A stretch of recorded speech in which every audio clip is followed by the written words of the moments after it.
Viral ngayon sa loob ng social media, Pastor Apollo C. Quiboloy o kilalang founder ng Kingdom of Jesus Christ sa Davao, mga kababayan ko, ay pinayuhan na po ng kanyang matalik na kaibigan na si dating Pangulong Duterte, mga kababayan ko, na sumuko na sa ating otoridad. Bakit nga ba pinayuhan ito ni dating Pangulong Duterte, mga kababayan ko? Pakinggan natin ang mga balita na ito ngayon, mga kababayan ko. Eto, pakinggan natin. Pinayuhan ni dating Pangulong Rodrigo Duterte si Apollo Quiboloy na magpaaresto kung ayaw nitong dumalo sa pagdinig ng Kongreso. Ang tanong, hindi nga daw siya dadalo nga daw dyan. Sabi ni Quiboloy, sa korte lang daw siya haharap. Doon lang daw siya haharap, mga kababayan ko. Tingnan natin. Tuloy natin.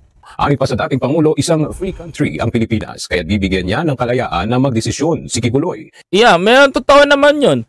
Totoo naman yun. Kung sinabi ni PRRD na ang bansang Pilipinas ay a free country, totoo naman yan. Malaya tayo dito. Bibigyan niya ng pagkakataon na makapagpasya si Quiboloy, mga kababayan.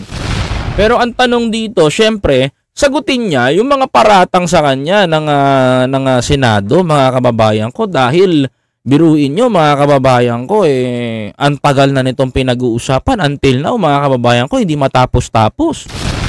'Di ba? Kasi humahaba, mga kababayan ko. Kung ang hukuman nga nire-respeto ang Senado, sana respetuhin din to ni Mr. Quiboloy. 'Di ba? Tuloy. Si Quiboloy ay isang kilalang taga-suporta at malapit sa pamilya Duterte. Samantala, sinagot rin ni Digong ang mga paratang hinggil sa umano'y pagtanggap nito ng armas mula kay Quiboloy. Giit ng dating presidente, siya pa umano ang supplier ng armas sa Davao at hindi siya nanghihingi sa kung kanino man. Eto, mga kababayan ko, kung sinabihan siya ni Digong na sumuko na o magpakulong o humarap sa Senado, tama lang po na humarap sa Senado, mga kababayan ko. Tapat lang po. Ayan, thank you very much for super chat kay Ma'am Jo from Thailand. Kapon ka, thank you po. Ayan talagang dapat humarap siya. Kasi unang-una sa lahat, huwag mong bastusin ang ating Senado pagdating sa pag-iimbestiga. Mga kababayan ko, wala namang problema Wala namang problema, mga kababayan ko.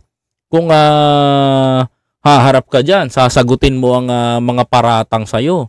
Diba? At harapin mo yung mga dapat mong harapin. Kung wala ka talagang tinatago, bakit ka nagtatago? Ganito lang naman yan. Kung wala kang iniilagan na sikreto na mauungkat, matatanong, bakit ka matatakot? Tama ba ako, mga kababayan ko? Bakit mo iilagan yung isang tanong yung isang tanong ng isang senadora kung hindi naman totoo? Hindi mo naman pwede na sa Senado, kasi pag tinanong ka, gisahan labanan Ganon din naman sa korte, gisahan. Kaso nga lang, broadcast ka sa Senado, unlike dito sa korte na pribado. 'Di ba, mga kababayan ko? Ang problema dito, mga kababayan, pag sa Senado ka, broadcast ka, mga kababayan ko, trial by publicity, ika nga nila, mga kapatid. Pero pag doon ka naman sa panig, mga kababayan ko, ng korte, pwedeng gawin ni Quiboloy na papuntahin niya lang, abogado niya lang. Maso-show cause order ka ng Senado niyan, mga kababayan ko, 'di ba? Tuloy natin, mga kababayan ko, totoo to. Mas mula kay Quiboloy. Tsaka nga pala, alam ko magkaibigan kayo ni Digong, pero kung tutusin, mapapansin natin, alam naman namin yung friendship ninyo. Sana sundin mo yung pinapayo sa'yo ni Mr. Duterte, ni dating Pangulong Duterte. To be honest, dalawa na nga nagpapayo sa'yo Dalawa na nga nagsasabi sa'yo na maglumantad ka. Magpakita ka, di ba, mga kababayan ko? Tuloy natin. Tingnan nyo to, Mas mula kay Quiboloy. Ito, sabi ni Pangulong Bongbong Marcos, mga kababayan ko. Ito naman, kwento naman ni Pangulong Bongbong Marcos, at sa interview niya naman, mga kababayan ko, sinagot na rin ni Pangulong Bongbong Marcos kinagot na rin ni Pangulong Bongbong Marcos, mga kababayan ko, yung mga allegation ni Pastor Quiboloy, mga kababayan. Talagang sinagot na ni PBBM kung ano man yung mga paratang na dapat maintindihan ng bayan. At mapabulaanan yung mga sinabi ni Mr. Quiboloy. 'Di ba? Nakakaawa pero na-disappoint na rin ako kay Pastor Quiboloy. So totoo lang eh. Tingnan nyo, sagot ni Pangulong Bongbong Marcos. What, I mean, you know, why would anyone do that? Tinawanan lang. Ito ulitin natin. Meron daw gustong magpagurgur kay Quiboloy at si Pangulong Bongbong Marcos daw ang tinutukoy niya. Pakinggan nyo to. Mag-assassinate sa kanya. Bakit siya assassinate? Wala namang ano yun. Ha? Kita nyo, tinatawanan lang siya ni Pangulong Bongbong Marcos. Ang sabi ni PBBM sa kanya, bakit may magpapa-assassinate sa kanya? Kasi ang bintang kasi ni Mr. Quiboloy dito kay Pangulong Bongbong Marcos kay Epelisa, ito daw bansang Amerika, nakikipagtulungan daw sila PBBM sa CIA, sa FBI na para mapahuli daw si Quiboloy kasi most wanted nga sa Amerika ito. Nasa bulletin nila, nasa hit list nila, mga kababayan ko. At ito daw pong si Quiboloy, mga kababayan, di umano nakasuhan ng human trafficking, pati na rin po mga kababayan ko ng pati na rin po ng tawag ito ng medyo manaswa yung salita, di ko nababanggitin, alam niyo na 'yon. 'Di ba? At yun daw po ang dahilan ni PBBM para daw po gipitin daw di umano si Quiboloy. Tapos ito sagot ni Pangulong Bongbong Marcos ngayon. Pakinggan nyo. What, I mean, you know, why would anyone do that? Sabi ni PBBM, bakit ba natin papaligpit si Quiboloy? Ano bang meron? Meron ba siyang tira? May ganyan ba siya? Alam nyo, paranoia. Pati si Quiboloy na paranoid. Tuloy. Tinawanan lamang ni Pangulong Ferdinand Marcos Jr. ang paratang ng religious leader na si Apollo Quiboloy na nakikipagtulungan umano siya sa gobyerno ng Estados Unidos upang maipapatay ito. Natanong tungkol dito ang Pangulo bago tumulak papuntang Australia para sa isang state visit. Pinayuhan na lamang ni Pangulong Marcos si Quiboloy na humarap sa mga pagdinig ng Kongreso at sagutin ang mga alegasyon laban sa kanya. Well, I would just advise him. Yan, advice lang pala ang binigay ni PBBM. Mga kababayan, it's very clear advice lang. Tuloy. That just kung meron naman siyang sasabihin, if he has an opportunity in the hearings both in the House and in the Senate to say his side of the story. Kaya po sinasabi niya, hindi totoo lahat yan, hindi totoo, walang nangyaring ganyan. Isabihin niya. Pagka ganito, anong mangyayari doon? Hindi siya sisipot. Pag hindi siya submit, mapapakontempt siya. Tapos tuloy-tuloy, ay nako, mas malaki yung gulo. Di ba mga kababayan ko? Nagmagandang loob pa nga si PBBM sa kanya. Sinabihan si Quiboloy, mga kababayan ko, na harapin. Yan, shoutout kay Harold Pope. So, kaya sabi nga ni Pangulong Bongbong Marcos, di ba? Mga kababayan ko, maliwanag po, mga kababayan sa mga nakakarinig dito sa YouTube. Mga kababayan ko na harapin niya yung kaso, yung binibintang sa kanya. Kasi kung hindi ka haharap diyan, hindi mo mapapatunayan sa Senado at hindi mo mapoprotektahan yung sarili mo, it means, mga kababayan ko, pag napatunayan ng Senado nagkasala ka, longko ka. 'Di ba? Mami-mayor isko ka, pasok ka sa oblo, 'di ba? Kasi mga kababayan ko, kung wala ka naman talagang tinatago na issue sa sambayan ng Pilipino, bakit ka pa?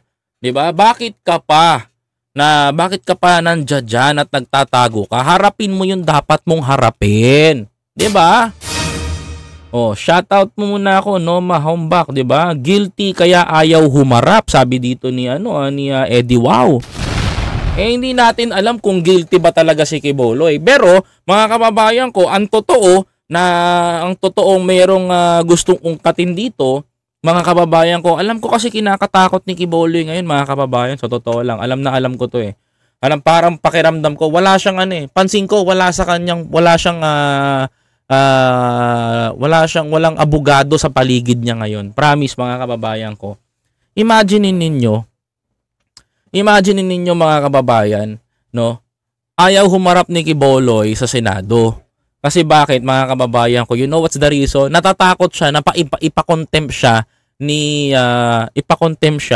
ni ano tawag nito, ni Risa Hontiveros, mga kababayan ko.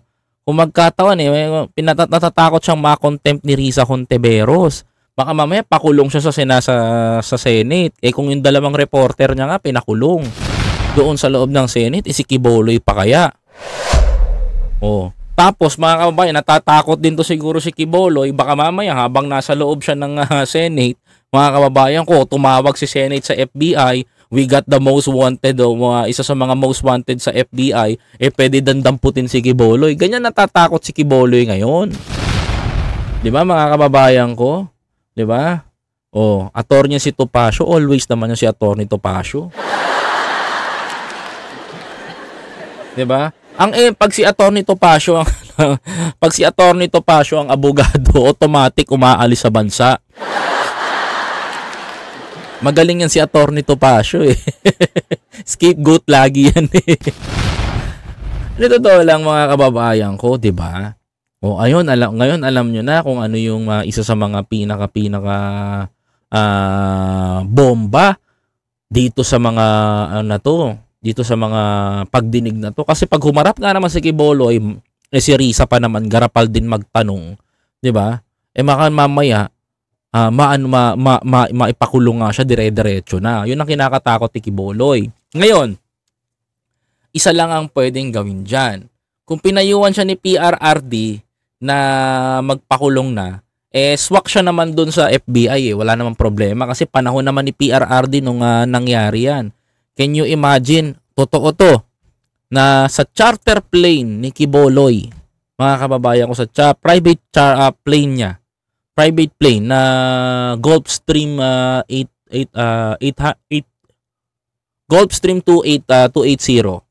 mga kababayan ko, Gulfstream, jet plane po ito na Gulfstream ay pumunta siya ng Hawaii. Tapos sa Hawaii, pinuntahan niya yung mga churches doon. Kinuha niya yung donation. Yung donation umabot ng $350,000. Di umano ay $350,000 daw. Tapos, sumakay ang kwento nandun sa private plane niya. Tapos, meron daw mga kalas-kalas na kalibre ng barel. Kalas-kalas. Ngayon, bago umalis yung private plane, mga kababayan ko, bago umalis tong private plane, mga kapatid, bago po umalis, ang nangyari po mga kababayan ko, bago umalis yung private plane, in-inspect ngayon ng customs, immigration. Nung na-inspect ng immigration sa US, nalaman na merong $350,000 at ang kinaso sa kanya ng USA ay dollar smuggling ba yun? Di ko matake. Ang tawag doon, nagpuslit ka ng US dollars, mga kababayan ko. So ang allow lang kasi is 10,000. So 350,000 ang dinala niya doon at dadali niya sa Pilipinas. Mga kababayan ko, magugulo kasi yung currency. Kaya kinabihan siya ng kaya may kaso rin siya ng smuggling. 'Di ba? Yan yung nangyari doon. Tapos ang naabutan doon, yung katiwala niya, yung kanyang isa sa mga member na nasugid niyang member doon sa eroplano. O yan, para malaman nyo. Tapos itong si Quiboloy, nung nakaalis doon, mga kababayan ko, sakay-sakay ng isang private, sakay-sakay ng private, sakay si Quiboloy, nakauwi naman si Quiboloy noon. Sumakay lang sa, tawag nito, sa eroplano ng sa public. Kumbaga pang private siya pero commercial flight. So na-hold sa Hawaii yung eroplano ngayon. Ang ending, mga kababayan, doon nag-umpisa yon. Tapos, the rest, bumomba na ng bumomba. Merong ganito na molestation daw sa US, may istoryang ganito na molest siya daw. Marami ng storya na buo-buo doon sa mga paksa na yon. Kaya marami din nagulat. Mga kababayan ko, nandahil doon. Kaya imagine niyo na ayan pala yung nangyayari, meron palang ganito na nangyayari, 'di ba? Kaya kahindik-hindik at kalulus-lulus yung mga eksenang ibinabalita. No? Kaya mga kababayan, hindi na ako nagtataka, mga kababayan ko, kung ang US makikipag-coordinate sa Pilipinas at kung nagkataong humarap si Quiboloy dito, matik. Mayroong nga talagang kalalagyan, kaya natatakot kay Risa. Kasi ito mga kababayan ko according to Risa Hontiveros, meron tayong copy mga kababayan ko. Papakita ko sa inyo to. Meron tayong evidence dito mga kapatid. According to Risa Hontiveros, mga kababayan ko, ito siya. Sandali, papakita ko sa inyo. According to Risa Hontiveros, mga kababayan ko, ito para malaman nyo rin kasi magandang alam ninyo yung nangyayari. Sabi po dito mga kababayan ko, ito. Sabi dito, mga kababayan, maliwanag to sa sikat ng araw at alam nyo na kung bakit. O yan. Sabi dito mga kababayan, Pastor Quiboloy, dapat makinig ka kay PBBM mga kababayan ko. Ayan totoo to Sabi ni Senator Risa Hontiveros kay Quiboloy, bakit nagsalita si Senator Risa Hontiveros ng ganito? Sabi niya po dito mga kababayan ko sinang-ayunan ni Senator Risa Hontiveros ang payo ni Pangulong Ferdinand Bongbong Marcos Jr. kay Kingdom of Jesus Christ, KOJC, founder Apollo Quiboloy na humarap ito sa mga susunod na pagdinig sa Senado sa Marso 5 mga kababayan.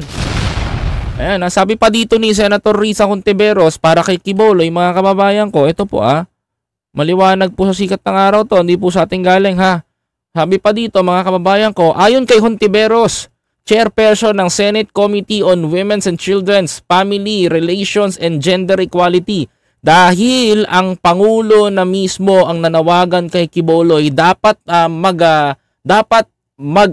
may bigat ito para sa leader ng KOC. Nako. Sabi pa dito, sa kabila nung pagbanat ni Quiboloy pati kay presidente, siguro naman ang pananalita ng occupant ng pinapataas ng opisina sa ating gobyerno, pinakamataas na opisina sa ating gobyerno at bansa. At yun, pero tingin po natin dapat lamang may bigat po sa kanila iyon, sabi ni Hontiveros sa isang press conference mga kababayan ko Pero ngayon, aniya, wala pang pahayag ang kampo ni Quiboloy kung dadalo ito sa pagdinig sa Senado kaugnay ng allegation ng pang-aabuso sa mga miyembro. Ayan, mga kababayan, di sa atin nang gagalingan sa kanila Sabi pa po dito mga kababayan ko, it's very clear, maliwanag po wala naman pong info, may intensyong humarap. Ayan Wala naman pong info na may intensyon humarap at ang isang huling sa sinabi nila tungkol sa pagdinig, yung isang panglarawan nila, bogus hearing, sabi pa daw kay Hontiveros. Mga kababayan ko, so wala pa rin tamang wala pa rin sa tamang ugali ang pagrerespeto sa hearing ng komite ng Senado at walang sinasabing intensyon na i-honor yung suspension, sabi pa ng senadora. Samantala, tinabla rin ni Hontiveros ang babala ni Senator Robin Padilla na maaaring magkaroon ng gulo kapag napagtuloy-tuloy ang investigasyon kay Quiboloy. Senator Robin, ano ba yan? Seryoso ba yan? Magkakagulo-gulo? Ano bang gulo? 'Di ba? Kung ano yung gulo, ichika mo na. Isplok mo na yan. 'Di ba? Sabi pa dito, mas madaming matatapos yung hearing sa paghumarap si Quiboloy kasi siya inaantay ang komite. Siya ang inaantay ng chair, siya din ang inaantay ng Senado, sabi pa ni Hontiveros. Kaya hindi matatapos ang pagdinig hanggat mayroon pang witness, victim, survivor na lumalapit at gustong tumistigo, dagdag pa ng senadora. Mga kababayan ko, tama naman po rin yung sinabi ni Pangulong Bongbong Marcos, mga kababayan ko, dahil kailangan harapin mo yung dapat mong harapin. Kung talaga bang ito ay wala kang tinatago, harapin natin. 'Di ba? Kasi kung may tinatago po kayo, nagpapagkamalan po na naiisip po ng taong bayan na meron po kayong guilty. Kasi kung guilty po kayo, kung guilty po, hindi kayo haharap talaga. Pero kung kayo po ay hindi po guilty, harap po kayo. Mapapabulaanan nyo po yan. 'Di ba? Tama po ba tayo, mga kababayan ko? Tuloy natin. Itong paraan ayon sa Pangulo, magkakaroon ng patas na pagtrato at malilinawan ang mga isyong kinakaharap ni Kibuloy. We're trying to be fair here and allowing him an opportunity and forum to make his case. So I think we should take advantage. Dinidinig ng Senate Committee on Women, Children, Family Relations and Gender Equality ang ukol sa mga alegasyon ng human trafficking, sexual abuse at violence laban kay Kibuloy at sa grupo nito. Samantala, ang komite sa Kamara ay mayroon namang investigasyon sa Kibuloy-led Sunshine Media Network International o SMNI ukol sa umano'y paglabag ng TV station sa prangkisa nito. Nel Maribuho, UNTV News and Rescue, Diyos ang aming sandigan, serbisyo publiko ang aming pinahalagahan. Ngayon, mga kababayan ko, kung si Presidente Bongbong Marcos na pala nakikiusap sa'yo na maging maayos, matiwasay ang usapin na ito, kung ako yan, susuko ako. Pupunta ako ng Senado. Mga kababayan, di ba tama po ba tayo? Kasi kung tama naman yung sinasabi ni PBBM sa'yo, gusto naman nangyari ni Pangulong Bongbong Marcos sa'yo na humarap ka at pinakikiusapan ka na humarap ka na. Di ba? Para matapos na to, Pastor. Kasi hanggat hindi matatapos yan, ang mangyayari niyan, parang alam mo sa totoo lang ang ending nito parang magiging Jaren Hilario ka dito magiging SBMA ka rin, yung bayan ni Kapihan sa mga Kapihan, magiging ganun din to. Magiging ganun din to sa susunod, mga kababayan ko. Yung po nakakatakot dito. Baka maging ganun ka rin ang kalalabasan. Pero pag hindi mo hinarap, pinatagal mo ng pinatagal. Sana harapin nyo po ito. Tama po ba ako, mga kapatid? Yun po ang punto natin. Ako lang, hindi tayo nagiging bias dito. No, pinakikinggan natin. The last time, ineko natin yung sinabi ni Pastor Kibuloy sa lahat ng mga kababayan natin. Napakinggan nyo yung kanyang hinanaing. Napakinggan nyo yung kanyang sinasabi. Meron din naman ngayon, ipainggan din naman natin yung istorya at side ng ating gobyerno. Diba? Nobody is above the law, mga kababayan.